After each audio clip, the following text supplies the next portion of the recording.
Okay, I'm going to do a video series on measure theory. So what is measure theory? It is an advanced math topic. It's something that you would only really see maybe as a math or a physics or some kind of related specialist towards like the end of your degree program. So it's a fairly advanced subject. The prerequisite is real analysis or advanced calculus, depending on what your university might call that course, but sort of the content of Rudin's book, Principles of Mathematical Analysis. Okay, why study it, right? What's the content of this topic?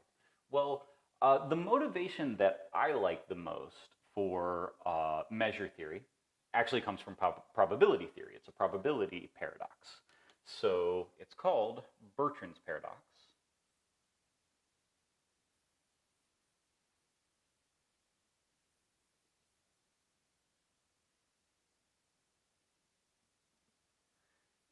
And in this paradox, we ask a probability question, and we get three inconsistent answers, all of them correct in their own way, and measure theory will eventually resolve that paradox.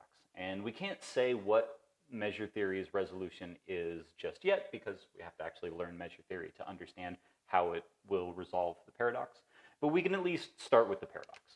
So, start by drawing a circle and inscribing an equilateral triangle. Now, it doesn't matter what the radius of the circle is, but it will make numbers come out nicer if we make the radius 2. So we'll make that 2. Now, we need a question, right? So we ask, what is the probability that a randomly drawn chord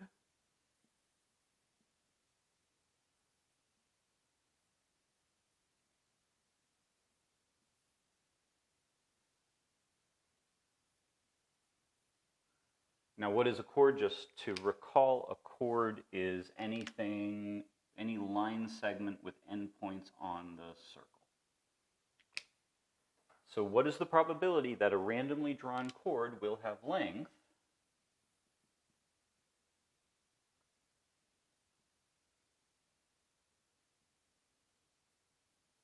less than the edge length of the triangle?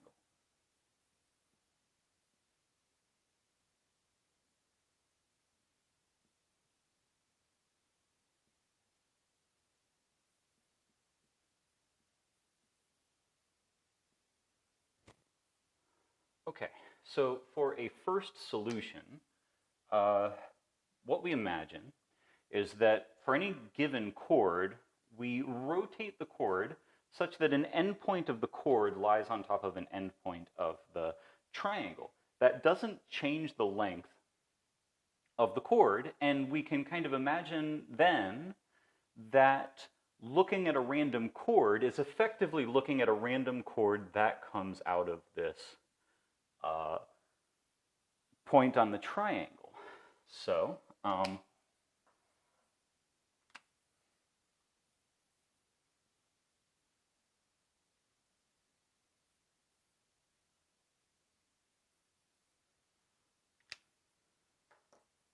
so if we kind of depict what that looks like, let's draw a bunch of short chords that look like that, right? So these chords are all chords that have been rotated such that they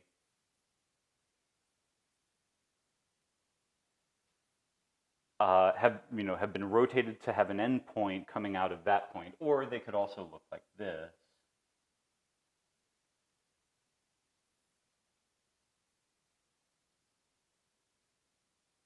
So, so from this perspective, then it looks like maybe what we can do to get the probability is to draw this line, this tangent line, and reason that the line has 180 degrees on one side of the line 60 of those degrees are right here because it's an equilateral triangle that do not correspond to the chords that we want, right? They do not correspond to the short chords. So the remaining 120 degrees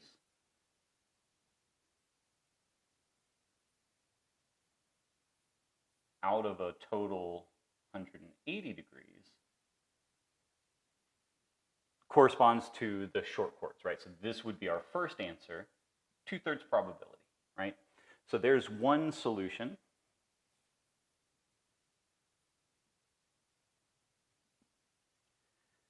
And now we'll get a second one that comes to a different answer.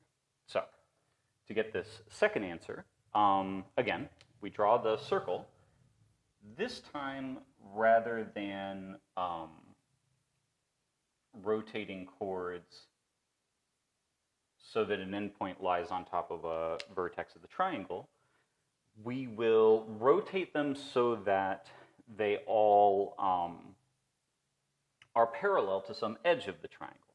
So to again draw what this looks like for the short chords, imagine that for any given chord we rotate it parallel with this here, and this is what short chords would look like after rotation, right? All parallel to this edge of the triangle.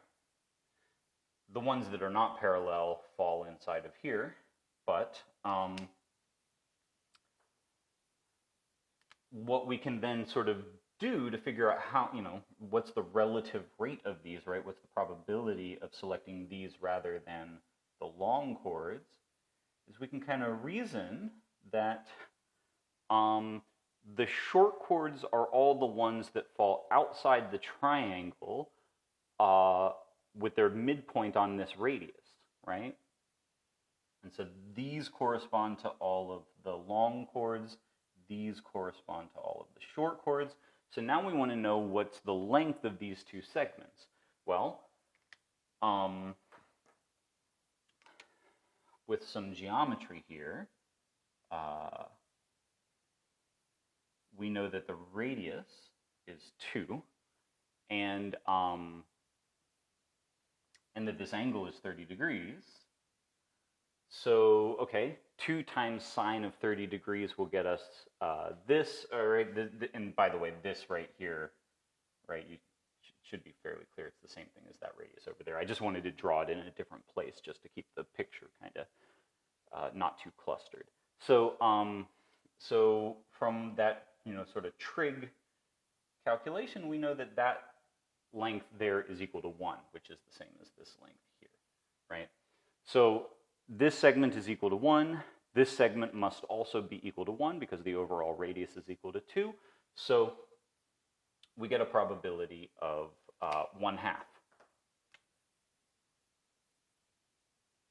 Okay, so inconsistent answers. Let's get one more just to show some of the variety of how these answers can come out. So again, draw the figure.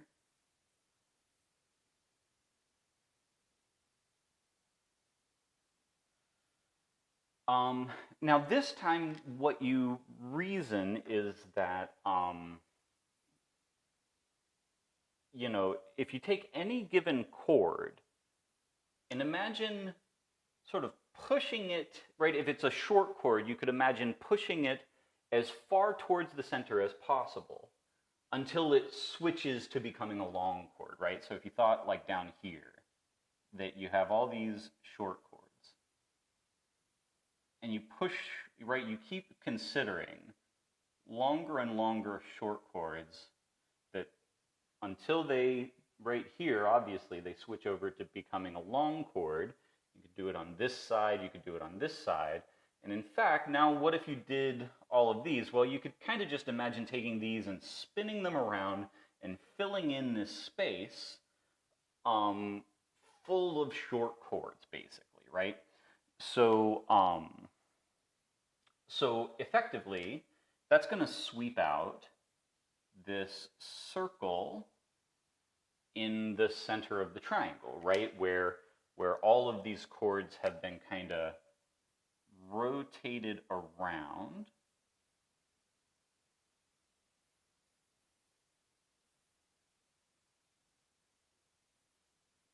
and so on, right? So if you imagine sort of sweeping these all the way around, the short chords fill up this entire space out here. And notice that all of them have their midpoint, right? So like any given chord like that can be associated with its midpoint, right? If you take any point and construct the line segment with that point as its midpoint, all those midpoints fall outside of the circle, this inner circle. And so picking a short chord is effectively the same thing as picking a point outside the inner circle. So what's the probability of doing that?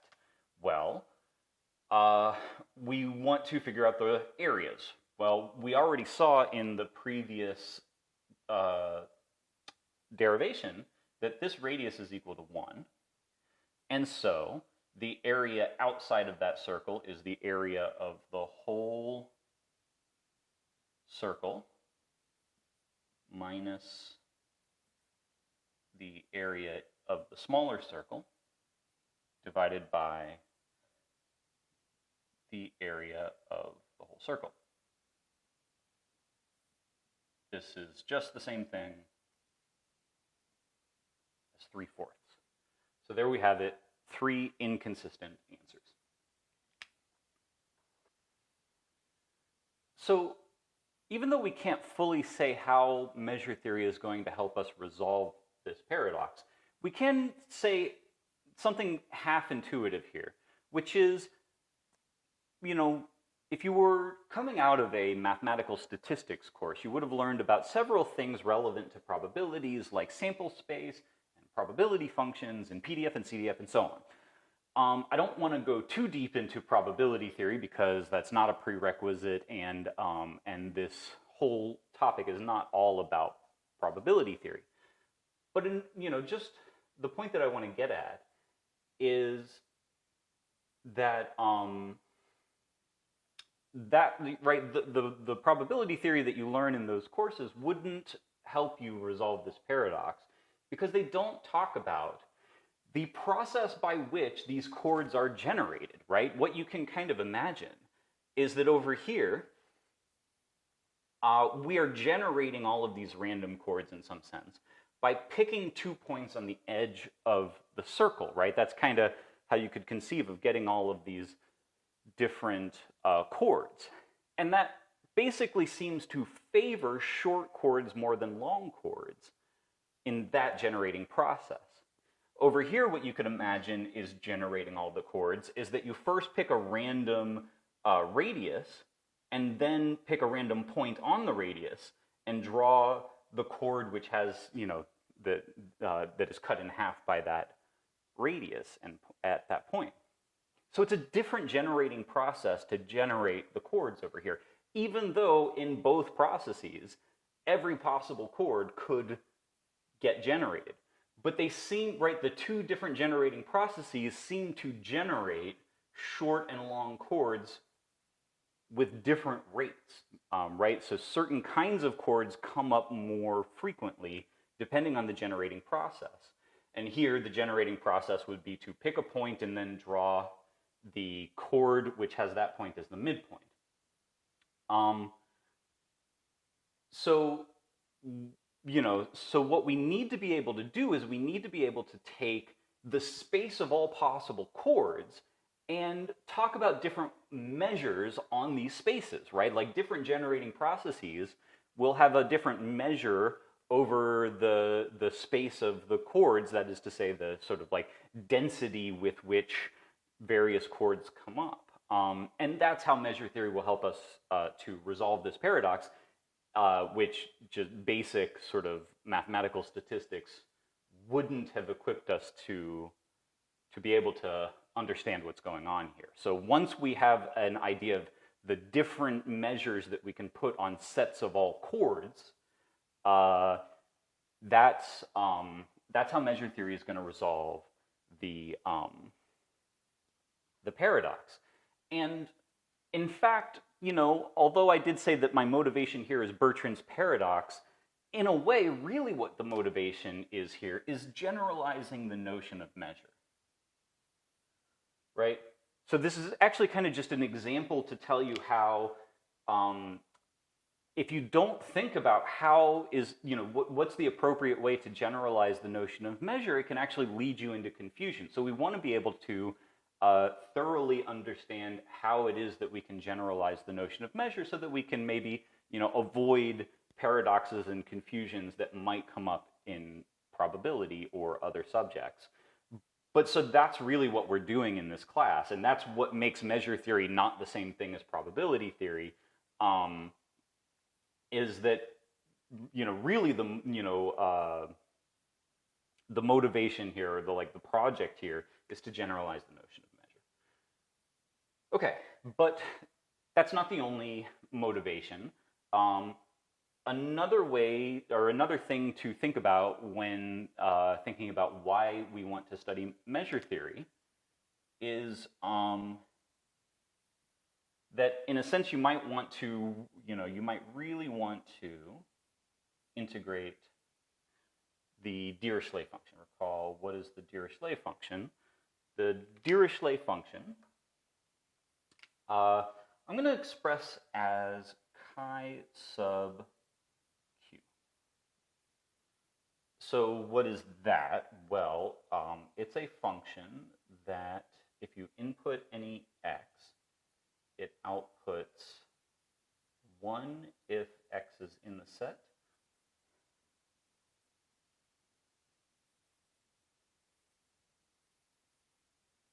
here the set is q, and 0 if not.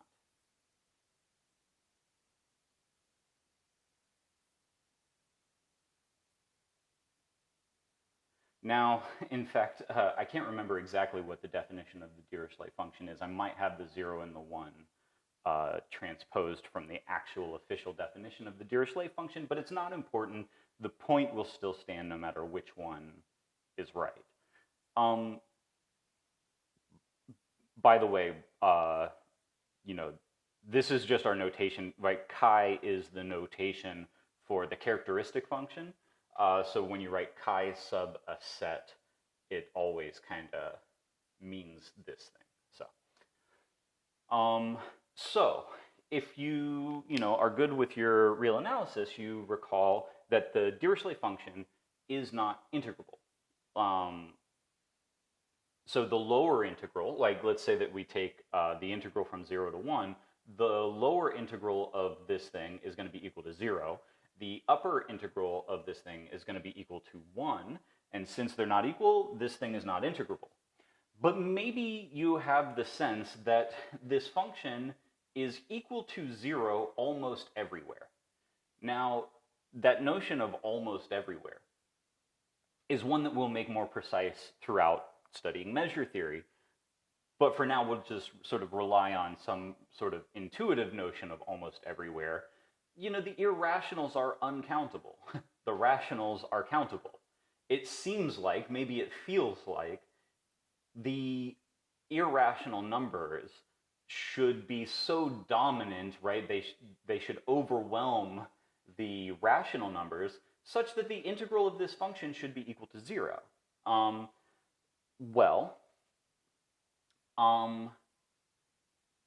I put it in kind of a cheeky way by just talking exclusively about the Dirichlet function, but this is general, right? This is just a nice sort of simple concrete example of something more general, that often there may be something you want that you can't have because there is a proof that there are counterexamples, like here, right? You might want this to be integrable, but you can't have it because we can prove that there exists, these partitions such that the lower integral is always, less than or equal, or equal to 0, and so on. Anyway, so you might want this to be integral, but you can't have it. But what you could do is compromise and say that I don't need this property to hold everywhere. I just need it to hold almost everywhere, right? On a, hold only on a set that is, overwhelming the places where it doesn't hold, and then get the result that I want. And that's something, right? Like that notion of things holding almost everywhere. You know, it'll come up a lot more. You know, you'll get functions that are continuous almost everywhere, and that's good enough, right? Like, you know, if you have certain sort of like assumptions that are not enough to prove, you know, whatever the thing is that you want to prove, like some function is continuous or whatever. If all you have to do is prove that the function is continuous almost everywhere, then that might be good enough.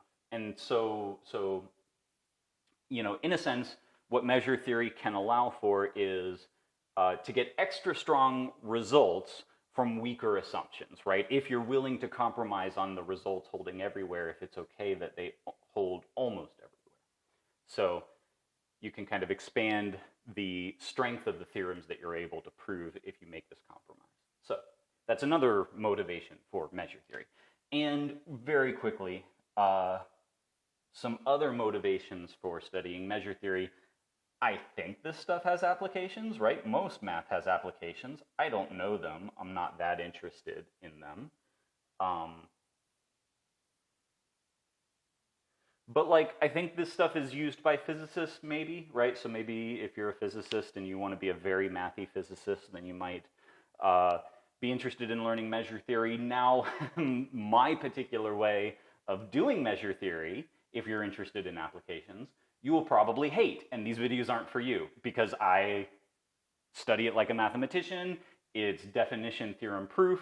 I'm more interested in the proofs and the methods and the reasoning processes than I am interested in the results.